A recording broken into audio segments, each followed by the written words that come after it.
New revelations are shedding light on the complex and often tumultuous life of Princess Diana, thanks to startling disclosures from those who were closest to her. Her former butler, surgeon, and driver have stepped forward, each unveiling intimate details that paint a vivid picture of the challenges, heartbreaks, and private moments the Princess of Wales experienced behind the palace walls. These revelations offer a deeper understanding of the woman who captivated the world, revealing truths that have remained hidden until now. I just felt that it was appearing every day in newspapers and various things, and I was listening to people, and that was an emotional day on the day that she died. Princess Diana captivated the world with her grace and compassion, but behind the public persona lay a woman burdened with immense pressures and personal challenges. In recent years, those closest to her, her former butler, surgeon, and driver, have stepped forward to share intimate details, offering a deeper understanding of her life. Paul Burrell, who served as Diana's butler for over a decade, became much more than a household staff member. He was one of her closest confidants. Burrell's revelations provide a unique perspective on Diana's private struggles, particularly her tumultuous marriage to Prince Charles. He described how Diana felt trapped in a loveless relationship, desperately seeking affection and understanding that she couldn't find within the palace walls. The strain of her marriage led her to confide in Burrell about her emotional struggles and battles with bulimia, a disorder she developed as a coping mechanism for the overwhelming pressures of royal life. According to Burrell, the scrutiny from both the media and the royal family exacerbated Diana's sense of inadequacy. Her battles with bulimia were a reflection of the immense stress she endured, particularly the pressure to maintain a perfect public image. Burrell's accounts of Diana's private moments reveal a woman who, despite her immense public following, felt deeply isolated and misunderstood. He has spoken about the pain she experienced in her relationship with Charles, highlighting how their marriage, fraught with infidelity and emotional distance, took a significant toll on her mental health. Can't you see me looking from side to side? I'm looking for her. I'm looking for Camilla. And she was there. I hope you can find it in your hearts to understand and to give me the time and space that has been lacking in recent years. That was the final straw. That was the straw that broke the back of the House of Windsor. Burrell has also shed light on Diana's role as a mother, describing her deep bond with her sons, Prince William and Prince Harry. Despite her personal struggles, Diana was a devoted and loving mother who sought to shield her children from the harsh realities of royal life. Burrell shared stories of Diana's efforts to give her sons as normal a childhood as possible, taking them on outings away from the palace, where they could experience life beyond the royal bubble. These anecdotes reveal Diana's determination to protect her children from the same pressures that had overwhelmed her, emphasizing her desire to instill in them a sense of empathy and humility. In addition to her struggles within the royal family, Diana's humanitarian work was a significant aspect of her life that Burrell witnessed firsthand.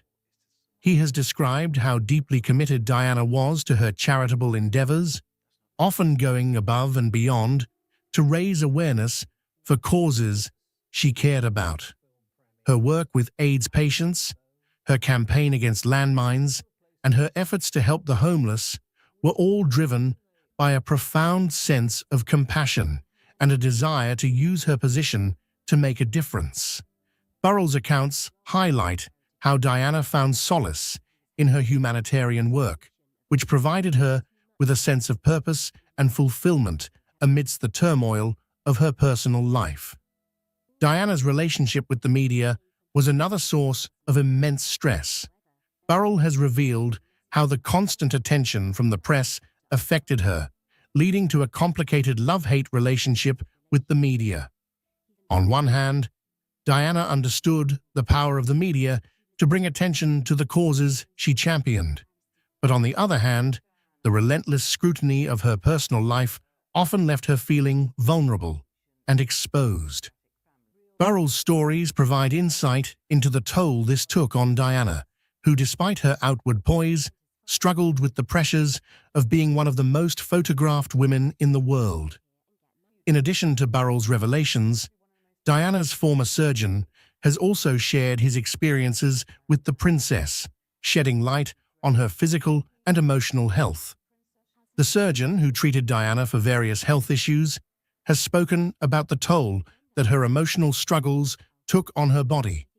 He described how Diana's battle with bulimia not only affected her physically, but also had a profound impact on her mental well-being. The surgeon's accounts reveal how deeply intertwined Diana's physical health was with her emotional state, with the pressures of royal life exacerbating her struggles with eating disorders and self-image. The surgeon has also shared details about Diana's resilience in the face of her health challenges. Despite the physical toll that bulimia took on her, Diana was determined to continue her work, often pushing herself beyond her limits.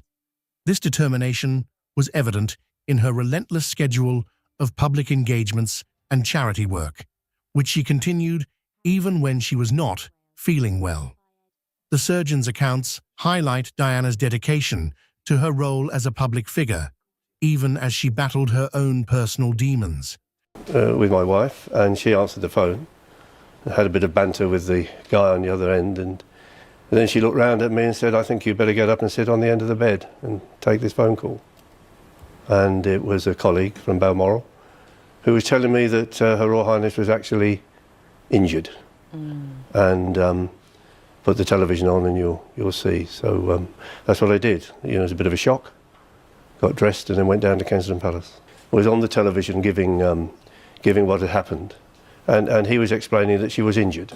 When in fact the private secretary, Michael, was telling the six of us in the office that sadly she'd died. Another significant figure in Diana's life was her driver, who had a unique perspective on her day-to-day experiences.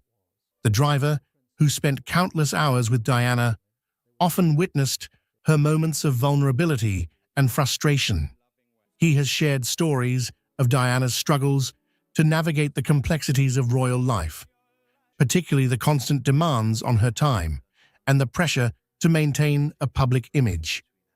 The driver's accounts provide a glimpse into the more mundane aspects of Diana's life, revealing how even the smallest details of her daily routine were shaped by the expectations placed upon her. The driver has also spoken about the sense of isolation that Diana often felt, particularly in the years following her separation from Charles.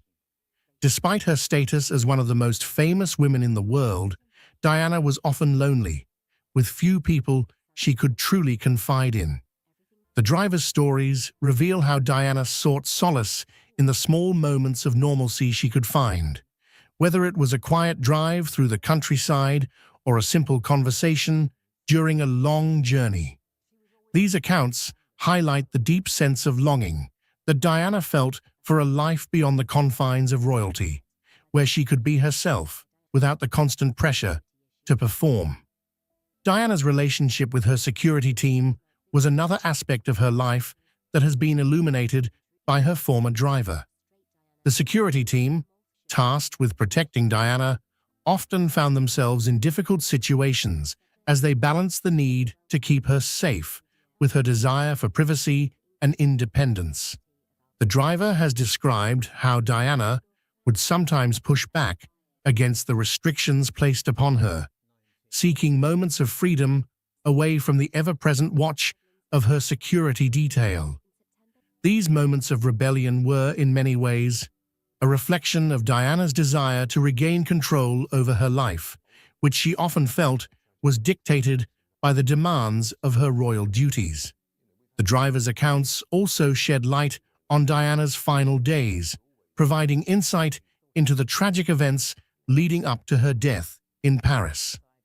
He has spoken about the tension and unease that Diana felt in the days leading up to the fatal car crash, as she navigated the intense media scrutiny and the challenges of her personal life. I think they went in too fast, but in the inquest that was sorted out. I've driven through the tunnel myself. There are stanchions in the tunnel, which if you can be taken a little bit by, if you have two trains in a station, one moves out, you think you're moving. You go into fast where there's stanchions, it's getting a little bit worrying. So whatever happened, I perhaps a little bit too fast and being taken away with the lady in the back. Did you feel a strange sense of responsibility and wished you were driving that day? And yes, you always do that. You always do that, yes. That is not good to have in the mind. Yeah. The driver's recollections of that fateful night provide a sobering reminder of the pressures that Diana was under and the tragic consequences that those pressures ultimately had. These revelations from Diana's butler, surgeon, and driver paint a comprehensive picture of a woman who, despite her public persona, was deeply troubled by the challenges she faced. They reveal a Diana who was compassionate and dedicated, but also vulnerable and struggling with her own demons. The accounts of these individuals offer a more nuanced understanding of Diana's life, showing her not just as a princess, but as a human being with all the complexities and contradictions that come with that. Diana's legacy has been shaped by the public's enduring fascination with her life, but these revelations add new dimensions to that legacy. They show a woman who, despite her immense popularity and influence, was often lonely and misunderstood.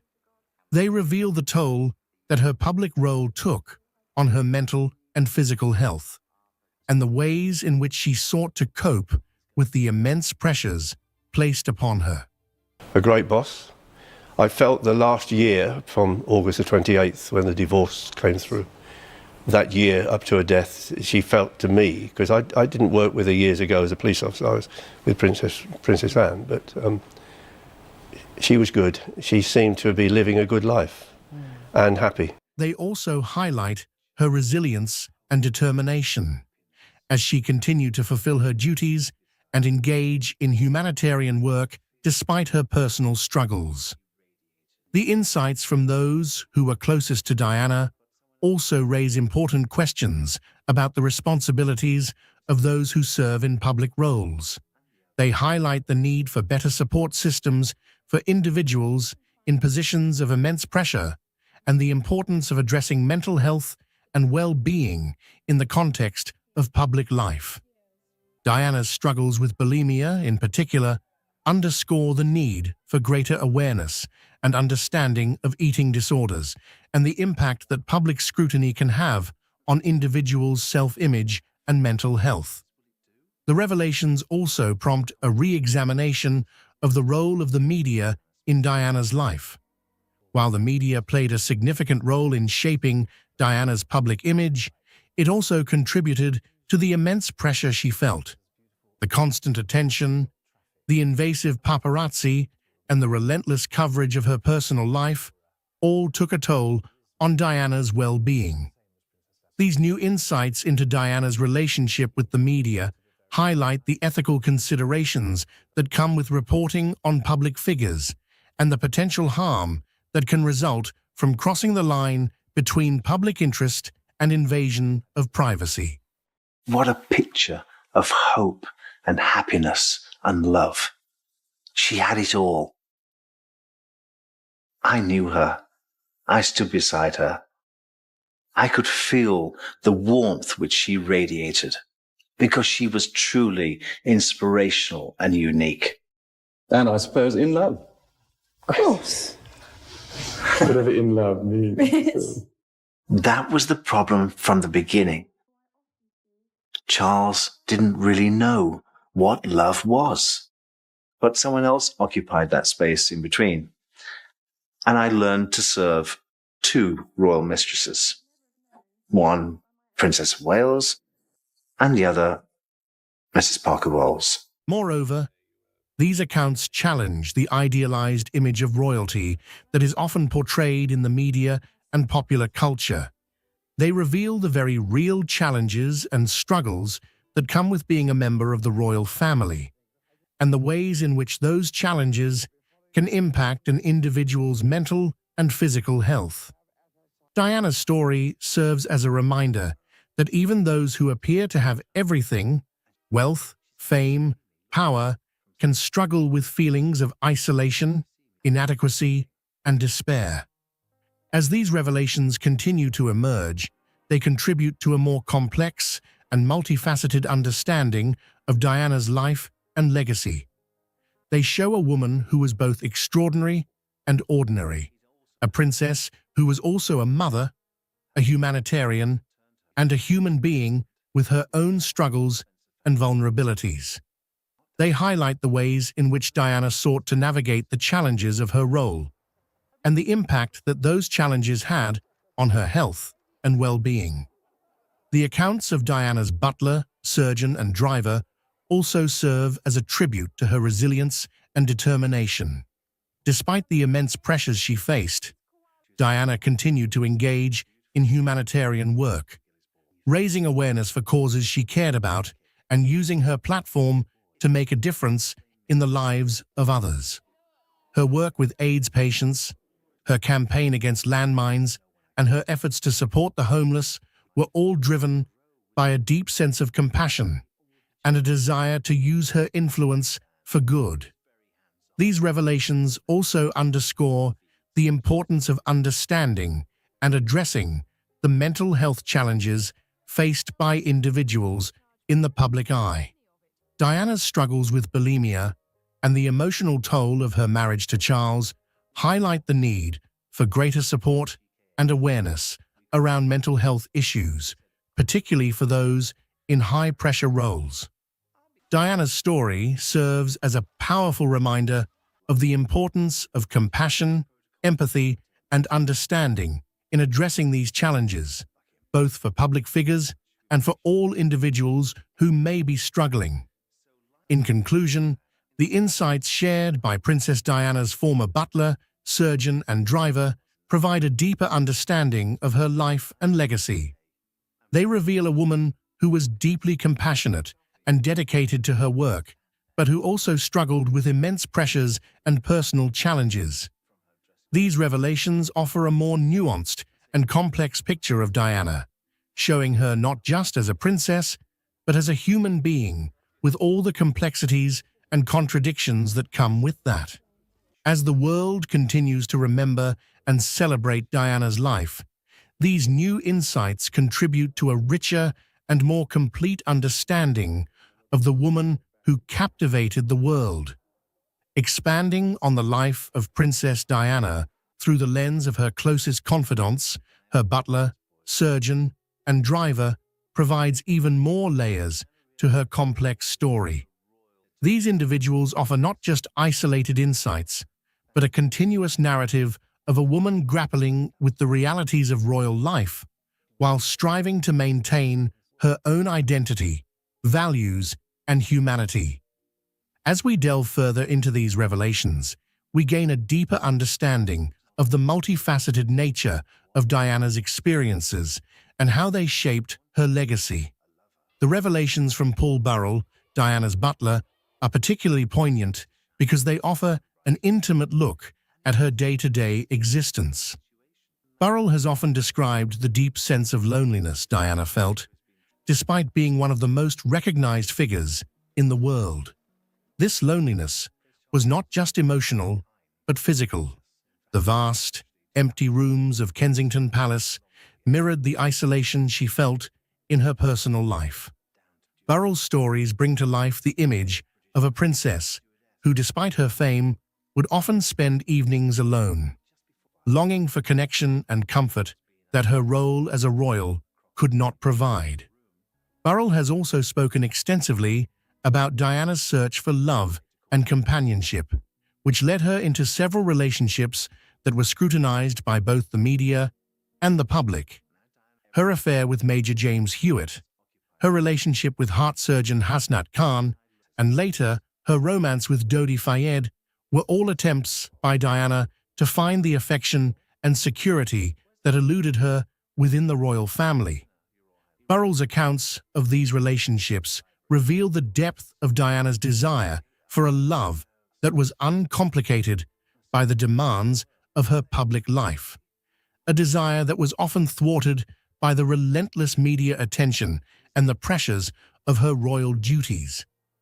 Diana's relationship with Hasnat Khan, in particular, has been described by Burrell as one of the most significant in her life.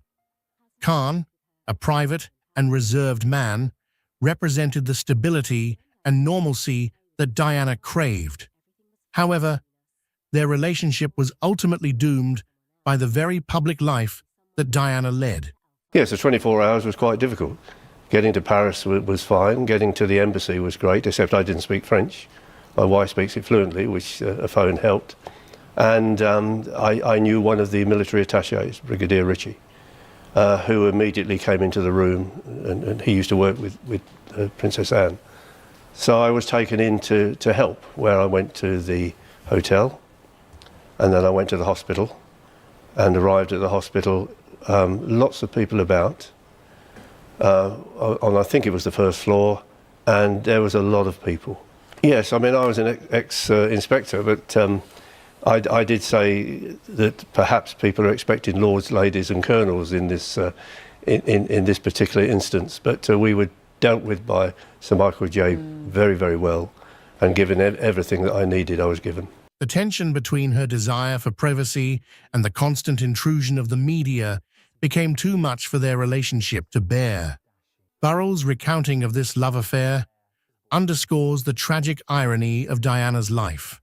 While she was beloved by millions, she struggled to find the personal happiness that she so desperately sought. Burrell has also recounted Diana's ongoing struggle with her role within the royal family.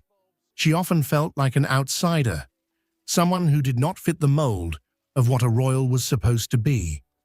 This feeling was compounded by her conflicts with other members of the royal household, who, according to Burrell, viewed her as a disruptor rather than an asset. Diana's humanitarian work, while widely celebrated by the public, was sometimes met with skepticism within the palace, where there was a more traditional view of royal duties. Burrell's insights into these dynamics highlight the internal conflict Diana faced, caught between the expectations of her role and her desire to carve out her own path. Her role as a humanitarian became one of the few areas where Diana felt truly in control. Burrell's accounts emphasize how deeply Diana cared about the causes she championed, particularly those that involved marginalized and vulnerable populations. Her visits to hospitals, her work with AIDS patients, and her campaign against landmines were not just public relations exercises. They were driven by a genuine desire to make a difference. Burrell has often spoken about how these activities provided Diana with a sense of purpose and fulfillment, even as her personal life was in turmoil. Expanding on the insights from Diana's surgeon, we gain a deeper understanding of the physical and psychological toll that her life took on her. The surgeon has shared that Diana's struggles with bulimia were symptomatic of deeper emotional pain. The eating disorder was not just about body image, but about control, something Diana often felt she lacked in other areas of her life. The surgeon's accounts reveal how this struggle with bulimia was a manifestation of the immense pressure she felt to conform to the expectations placed upon her as a royal, as well as the emotional turmoil of her failing marriage.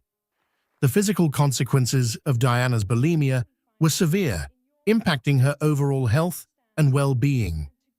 Despite this, Diana continued to push herself, attending public engagements and fulfilling her duties even when she was physically unwell. The surgeon's accounts highlight Diana's incredible resilience and determination, but they also underscore the extent to which she was willing to sacrifice her own health for the sake of her public role. This relentless pursuit of duty, even at the cost of her well-being, is a testament to Diana's deep sense of responsibility, but also a tragic reflection of the immense pressure she was under. In the context of her health, Diana's relationship with her body was complex. The surgeon's insights suggest that Diana's self-image was deeply influenced by the constant scrutiny of the media, which often focused on her appearance. This scrutiny exacerbated her insecurities, leading to a cycle of self-criticism and destructive behavior. However, the surgeon also noted that Diana was acutely aware of the importance of her public image and worked hard to present herself in a way that would resonate with the public. This duality of being both a victim of media scrutiny and a master of public image was a defining characteristic of Diana's life. The role of Diana's driver in her life provides yet another dimension to our understanding of her daily experiences. The driver, who was with Diana during some of the most significant moments of her life, offers a unique perspective on her interactions with the world outside the palace. His accounts reveal the tension between Diana's desire for privacy and the public's insatiable curiosity about her life. The driver has described how Diana often sought refuge in the anonymity of a car ride, where she could momentarily escape the pressures of her royal duties and the ever-present gaze of the media. The driver's stories also highlight the logistical challenges of protecting a figure as high-profile as Diana. Despite the best efforts of her security team, there were times when Diana's desire for freedom and spontaneity clashed with the need for caution. The tragic events of August 31st, 1997, serve as a haunting reminder of the dangers that came with Diana's status. The driver's account of that night in Paris reveals a woman who was determined to live her life on her own terms, even as she was pursued by the paparazzi. The fatal car crash that claimed Diana's life was the culmination of years of tension between her need for personal freedom and the constraints of her public life. It's very difficult and emotional to see a person lying in a bed and not in a mortuary. And when I was in the room, which was very, very hot, I looked out of the window and I could see people on a roof. Now, whether they knew where the princess was, I don't know, but that worried me. So I got some blankets because there was no curtains, and we put blankets along the windows, which made it even hotter in the room. And I then went and got some fans to try and cool the room down. And that one moment in my life, which perhaps my professionalism was lacking a little bit, because as I turned round, the eyelashes and the hair of the princess were moving, caused by the fan. And that just struck me, just for a second you thought. I had to turn away, think about it, and then grip myself back and get on with what I was doing. There's a line. You don't cross that line. You speak to when you're spoken to. And it is still very correct. She was still very royal. And yes, we were often together in the car, and it would be light conversation. She had a tremendous sense of humour. And wherever we went, I never had a crossword in the 2 years. Not one crossword. Paul Burrell's insights into Princess Diana's life offer a poignant view of her emotional landscape. His detailed observations reveal a woman who, despite her public persona of grace and strength, often experienced deep sadness and insecurity. Burrell recounts instances where Diana would break down in tears after public engagements, exposing a side of her rarely seen by the public. These private moments of vulnerability highlight the emotional cost of her royal duties and the toll of living under constant scrutiny.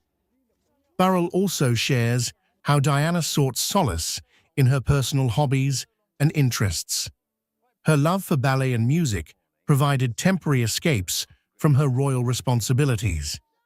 These activities were crucial for her mental well-being, offering brief respite from the pressures of her public role. Burrell's stories illustrate how Diana's efforts to maintain her sense of self amidst the intense public scrutiny were an essential part of her life. The surgeon's observations about Diana's health provide a deeper understanding of the psychological impact of her royal life. The driver of Princess Diana, finally breaking his silence, shared chilling details live on TV that shook the world. I had to turn away, think about it, and then grip myself back and get on with what I was doing. Princess Diana's untimely and unusual injury, a mystery that has haunted us all, was revealed to be the cause of her tragic death. She was talking and they were worried about other people, and it was only later that she had a very unusual injury. I just felt that it was appearing every day in newspapers and various things that I was listening to people, and that was an emotional day on the day that she... Imagine the driver's shock, hearing of the princess's horrific accident while he was in the comfort of his bed. You got the phone call and, Yes, I can, vividly. What was it like? Where were you? I was in bed with my wife, and she answered the phone. I had a bit of banter with the guy on the other end, and then she looked round at me and said, "I think you better get up and sit on the end of the bed and take this phone call." His colleague relayed to him with a grave tone that the princess had sustained severe injuries as a result of an unfortunate accident. And it was a colleague from Balmoral who was telling me that Her Royal Highness was actually injured. And put the television on and you'll see. So that's what I did. You know, it was a bit of a shock. Got dressed and then went down to Kensington Palace. Summoned to the palace after the accident, he recounted the surreal and heart-wrenching experience of being thrust into a tragedy. Yes, it was quite difficult because Robin Cook, who was then the Foreign Secretary, was on the television giving what had happened. And he was explaining that she was injured. When in fact the private secretary, Michael, was telling the six of us in the office that sadly she'd... When he landed in Paris, the atmosphere was thick with tension and sorrow, a city mourning the loss of a beloved icon. Yes, the 24 hours was quite difficult. Getting to Paris was fine, getting to the embassy was great, except I didn't speak French. My wife speaks it fluently, which a phone helped. And I knew one of the military attachés, Brigadier Ritchie, who immediately came into the room, and he used to work with Princess Anne. The hospital was flooded with people desperate to know the princess's condition, a testament to her global impact. So I was taken in to help, where I went to the hotel, and then I went to the hospital, and arrived at the hospital, lots of people about, on I think it was the first floor, and there was a lot of people. The driver, maintaining his professionalism amid the chaos, felt the weight of the world's grief and disbelief. Yes, I mean, I was an ex-inspector, but I did say that perhaps people are expecting lords, ladies and colonels in this in this particular instance, but we were dealt with by Sir Michael J. very, very well, and given everything that I needed, I was given. He described the emotional torment of seeing Princess Diana in a hospital bed, a stark contrast to her usual radiant presence. It's very difficult and emotional to see a person lying in a bed and not in a mortuary. And when I was in the room, which was very, very hot, I looked out of the window and I could see people on a roof. Now, whether they knew where the princess was, I don't know, but that worried me. So I got some blankets because there was no curtains, and we put blankets along the windows, which made it even hotter in the room. And I then went and got some fans to try and cool the room down. And that one moment in my life, which perhaps my professionalism was lacking a little bit, because as I turned round, the eyelashes and the hair of the princess were moving, caused by the fan. And that just struck me. I had to turn away, think about it, and then grip myself back and get on with what I was doing. You didn't believe she would? For a long time. I just refused to accept that she was gone. Part of, she would never do this to us, but also part of maybe this is all part of a plan. I mean, you really believe that maybe she had just decided to disappear for a time? For a time, and then that she would call us and we would go and join her. Yeah. How long did you believe that? Years. Many, many years. And William and I talked about it as well. Mainly proof that she was in the car, proof that she was injured, and proof that the very paparazzi that chased her into the tunnel were the ones that were taking photographs of her lying half on the backseat of the car. You write, I hadn't been aware before this moment, talking about looking at the pictures of the crash scene, that the last thing Mummy saw on this earth was a flashbulb. That's what you saw in the pictures. The pictures showed the reflection of a group of photographers taking photographs through the window, and the reflection of the window was them. Conspiracy theories swirled around the accident, each more sinister than the last, demanding thorough investigation. I wasn't involved in the first examination, and of course she was then buried, so we didn't exhume her and have another look, but it was a review of all of the circumstances. There were so many conspiracy theories that needed to be looked at and properly examined. They were sort of glossed over a bit to begin with. So we went back and we did that. And so I looked obviously at the pathology, not just of Diana, but also of Henri Paul, who was the driver, and Dodie, who was her lover, and a guy called Trevor Rees-Jones, who was a security guard. So 4 people in that Mercedes. Now, if you have a crash at about 60 miles an hour in a Mercedes, you should walk away. And the thing I learned was that you put your seatbelt on, because Diana didn't have a seatbelt on, Dodie didn't have a seatbelt on, Henri Paul, the driver, didn't have a seatbelt on. Trevor Rees-Jones realised something was going wrong and just got his seatbelt on in time, because he lived to tell the tale. And when the car hit the bridge pillar, interestingly, the 13th pillar on the bridge, it adds to the conspiracy, doesn't it? It's got to be the 13th pillar. How the SAS managed to get them to hit the 13th pillar, I don't know. But, when they hit the pillar, Dodie hit the back of Henri Paul with a weight of about 3 elephants. And then Henri Paul hit the steering wheel. They were instantly. Diana wasn't badly injured. She'd broken an arm and had a couple of other little injuries. But, she should have survived, and she was partly protected by Rees-Jones, because she hit the back of his seat and was saved a bit.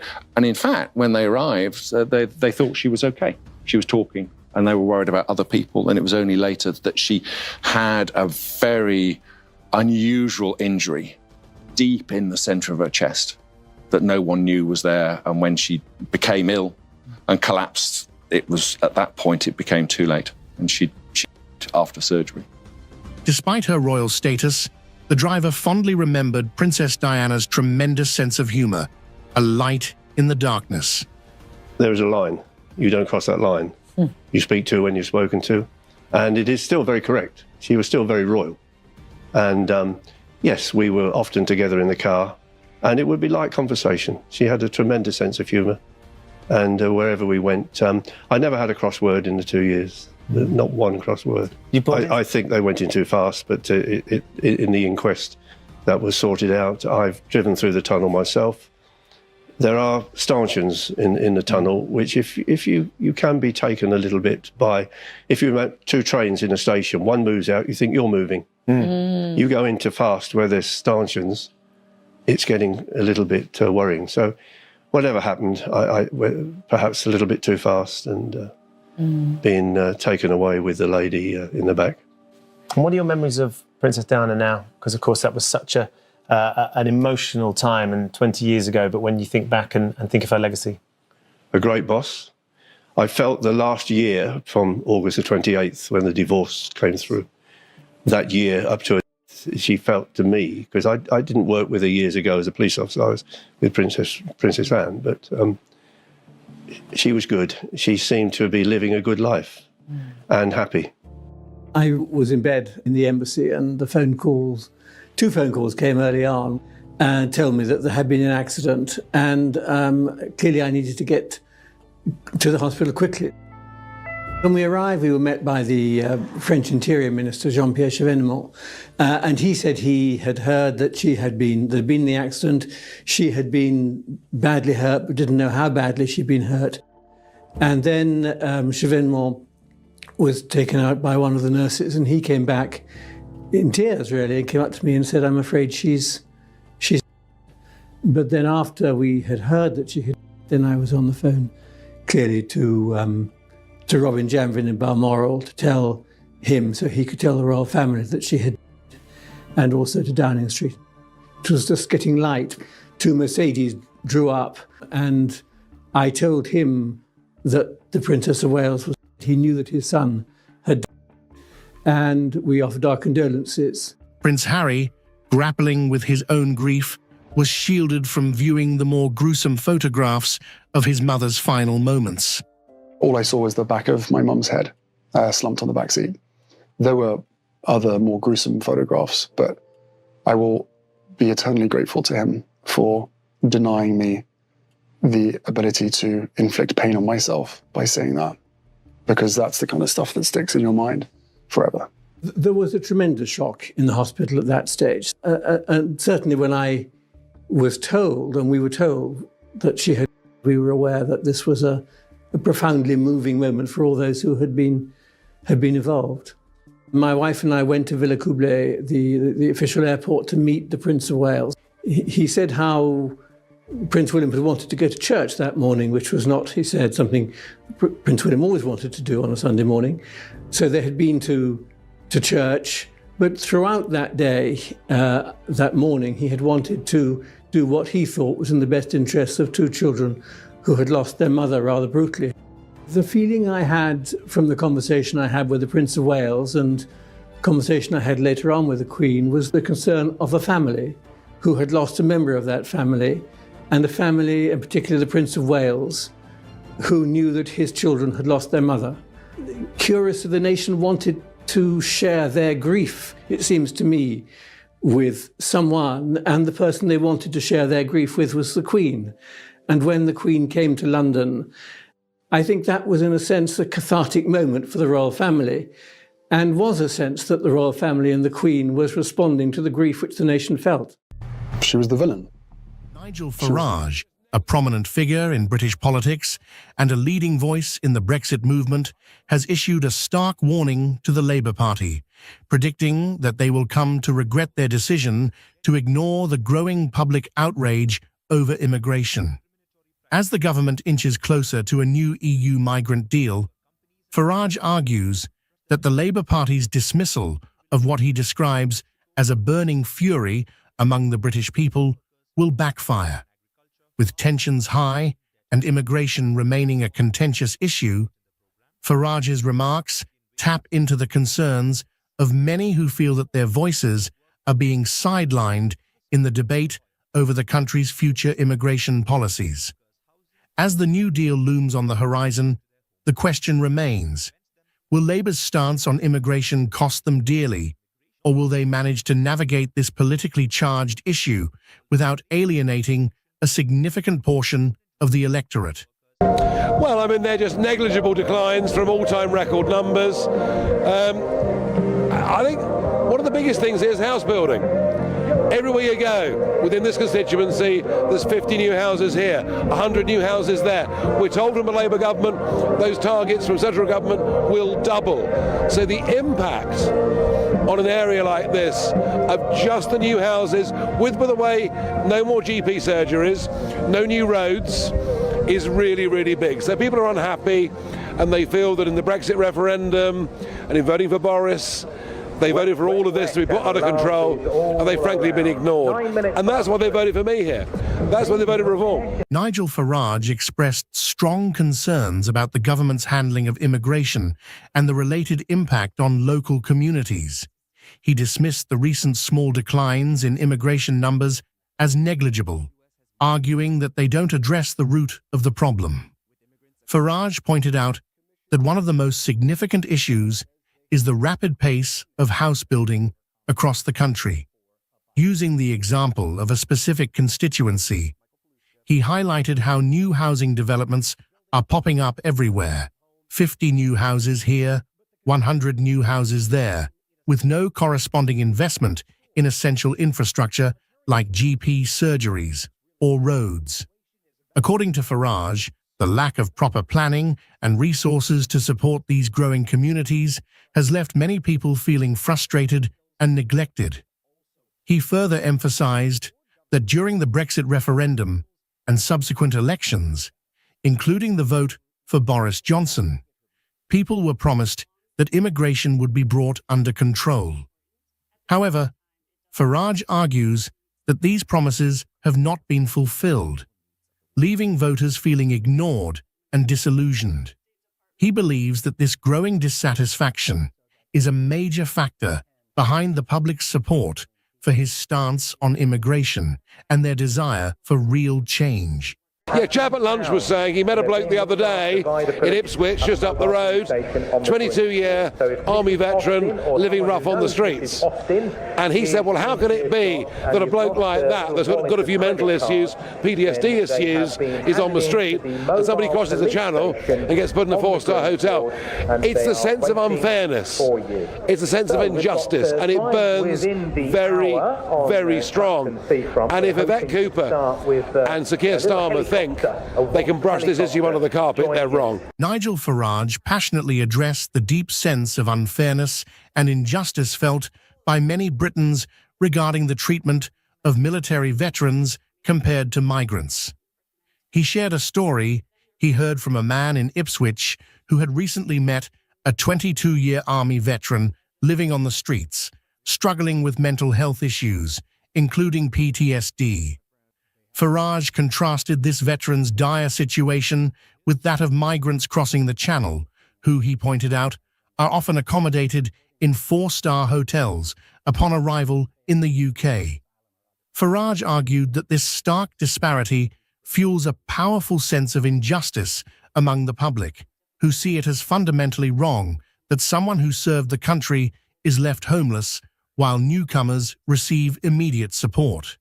He warned that Labour politicians like Yvette Cooper and Keir Starmer are mistaken if they believe they can ignore or downplay these strong feelings among the electorate. Farage's comments underscore his view that the government's approach to immigration is not only flawed, but also deeply unfair to those who have served the nation, further stoking public anger and resentment. So we rely on imported doctors. What kind of madness is that? And the same for nursing. We've made nursing an unfashionable profession. We've not encouraged people. We've made them go to university to get degrees before becoming nurses. God knows why. And so we take nurses from Africa and places where they're probably needed even more. So no, I think what these figures tell you through all the different sectors, whether it's skills with engineering, whether it's medical profession or care, is we need to be training our own people to do these jobs. And I say that with 9.4 million people of working age in Britain simply not working. Nigel Farage criticised the UK's reliance on imported medical professionals, calling it madness, and highlighting a broader problem in the country's workforce and training systems. He questioned why the UK is dependent on doctors and nurses from abroad, particularly from countries like those in Africa, where these professionals are desperately needed. Farage pointed out that the UK has made nursing an unfashionable profession by requiring prospective nurses to obtain university degrees before they can begin their careers, a move he sees as unnecessary and counterproductive. As a result, the country has had to recruit nurses from other nations, which, according to Farage, exacerbates the healthcare shortages in those regions.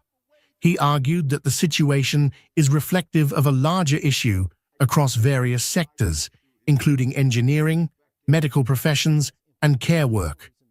Farage believes that the UK should be focusing on training its own people to fill these roles, especially given that there are 9.4 million working-age Britons who are not employed.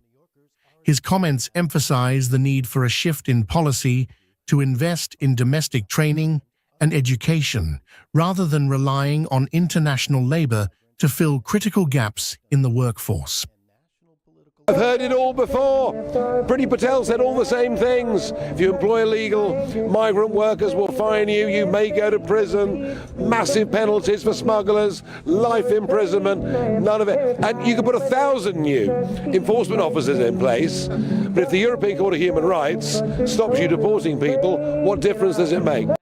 Are very clear that a country is not a country without controlling its borders, and you'll never do that with that activist foreign court in Strasbourg, which, remember, stopped that plane taking off to Rwanda back in 2022. We are clear that is the first step.